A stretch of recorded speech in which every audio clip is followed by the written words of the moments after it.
தமிழகம் கொள்ளை நகரம் ஆகிறதா? இளைஞர்களை ஒருங்கிணைச்சு எல்லாரையும் படிக்க வச்சு ஒரு நல்வழிப்படுத்தின ஒரு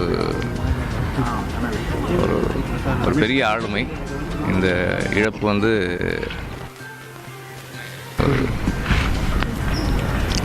ஈடு செய்ய முடியாத இழப்பு. குறிப்பாக அந்த இளைஞர்கள் அவரோட இருந்தவங்க அவரால் இன்ஸ்பயர் ஆகி இன்றைக்கி வெவ்வேறு இடங்களில் படித்து பெரிய இடங்களில் இருக்கிற அந்த இளைஞர்களுக்கும் இன்றைக்கி அவரை ரோல் மாடலாக வச்சு படிச்சுக்கிட்டு இருக்கவங்களுக்கும் அது வந்து ஒரு ஈடு செய்ய முடியாத இழப்பு.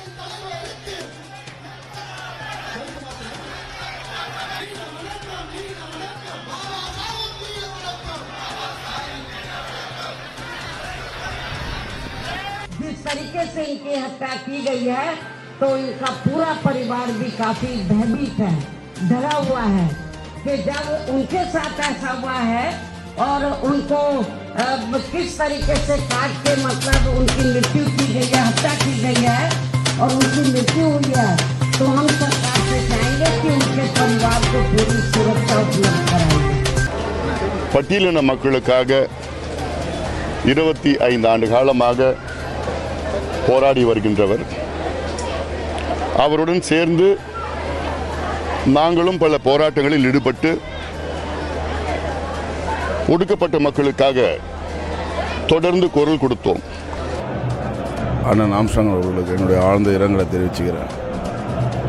இது வந்து ஒரு மிகப்பெரிய பேரிழப்பு. எங்களுக்கு இந்த ஒடுக்கப்பட்ட மக்களுக்கு ஒரு மிகப்பெரிய பேரிழப்பு. இது மீண்டு வருவது மிகப்பெரிய ரொம்ப கடினமான ஒரு விஷயம். இது கனவாக இருக்கக்கூடாது அப்படின்னு கூட யோசிக்கிறோம், முடியலை. அவ்வளோ பெரிய வருத்தத்தை கொடுக்குது. ஒவ்வொரு குடும்பத்துலேயும் ஒரு மனிதனாக ஒரு உறவாக வாழ்ந்துருக்கிறார். எங்களோட ஒரு தலைவராகவோ ஒரு சமூகத்தினுடைய அடையாளமாகவோ இல்லாமல் உறவாக உயிராக எங்களோட கலந்து எங்களோடவே வாழ்ந்திருந்தார். இன்றைக்கி அவர் இல்லை. இனி ஒரு படுகொலை இந்த தமிழ்நாட்டில் நடக்கக்கூடாது. மக்கள் ஒரு அரசியல் தலைவருக்கு பாதுகாப்பு இல்லைன்னா இந்த சாதாரண மக்களுக்கு எப்படி பாதுகாப்பு இருக்கும்? நெஞ்சை பதற வைக்கின்ற செயல். தமிழகம் கொள்ளை நகரம் ஆகிறதா? புரிய வைக்கப்படும் முக்கிய அரசியல் தலைகள், அடுத்தடுத்து 5 கொலைகள், கேள்வி எழுப்பும் அரசியல் தலைவர்கள் மற்றும் தமிழ்நாடு மக்கள், முக்கிய பிரபலங்கள் தொகுப்பு. இந்த பார்வை தமிழகத்தில் பல்வேறு மாவட்டங்களில் உயிர் பலி அதிகரித்து வருவதாக தெரிகிறது. அதில் முக்கியமாக அரசியல் புள்ளிகள் மட்டும் அடுத்தடுத்து மாதத்தில் கொலை செய்யப்பட்டு இருக்கிறார்கள். இதில் நெல்லை சிவம் கடந்த மே மாதம் 2ஆம் தேதி நெல்லை காங்கிரஸ் கட்சியின் மாவட்ட தலைவர் ஜெயக்குமார் காணாமல் போன நிலையில் மே 4ஆம் தேதி அவருக்கு சொந்தமான தோட்டத்தில் எரிக்கப்பட்ட நிலையில் கொலை சடலமாக கிடந்தார். அவரது கை கால்களில் கம்பிகள் கட்டப்பட்டிருந்தன. அந்த கொள்ளை சம்பவத்தில் தீவிர விசாரணை நடந்து வருகிறது.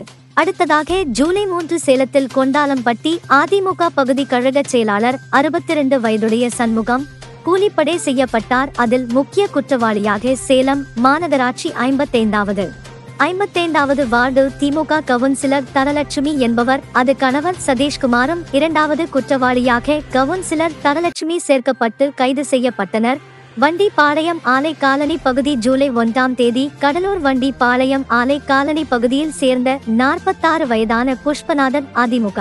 ஜூலை 1ஆம் தேதி கடலூர் வண்டிப்பாளையம் ஆலை காலனி பகுதியை சேர்ந்த 46 வயதான புஷ்பநாதன் அதிமுக மாவட்ட பிரதிநிதியும் இந்த கடலூர் நகராட்சி முன்னாள் கவுன்சிலருமான இவர் மோட்டார் சைக்கிளில் சென்று கொண்டிருந்த போது அவரை மறைத்த மர்ம நபர்கள் சரமாரியாக வெட்டி படுகொலை செய்துவிட்டு தப்பினர். அடுத்ததாக 4வது கொலை மயிலாடுதுறை மாவட்டம் பட்டவர்த்தி நடராஜபுரத்தில் விடுதலை சிறுத்தைகள் கட்சியை சேர்ந்த பட்டியலின மாற்றுத்திறனாளி ராஜேஷ் என்பவர் படுகொலை செய்யப்பட்டார். அவரது கொலையை கண்டித்து பெரும் போராட்டமே நடந்தது. போலீசார் குவிக்கப்பட்டு தடியடி நடத்தப்பட்ட சம்பவமும் பெரும் பதற்றத்தை ஏற்படுத்திய நிலையில் இளைஞர் ராஜேஷ் கொலை வழக்கில் அந்த கொலை சம்பவம் ஒரு மனித உரிமை மீறல் என்ற கட்சியினர் போராட்டத்தில் ஈடுபட்டு வருகின்றனர். இதற்கு இடையிலேயே திருச்சி மாவட்டம் லால்குடி பிரபல ரவுடி தமிழக வெற்றிக்கழக பிரமுகர் ஆன சரித்திர பதிவேடு குற்றவாளி என முத்திரை குத்தப்பட்ட நவீன்குமார் என்ற இளைஞர் கலை ராஜா என்கிற சரித்திர பதிவேடு குற்றவாளியால் கொலைவெறி கும்பலோடு சேர்ந்து கொலை செய்யப்பட்டிருந்தார். இது தொடர்பாக கலைப்புலி ராஜாவை தேடி வந்த அவர் போலீசாரால் சுட்டு பிடிக்கப்பட்டு இந்த நிலையில்தான் சென்னை பெரம்பூரில் பகுஜன் சமாஜ் கட்சியின் மாநில தலைவர் ஆம்ஸ்ட்ராங் படுகொலை செய்யப்பட்ட சம்பவமும் பெரும் பரபரப்பை ஏற்படுத்தியிருக்கிறது.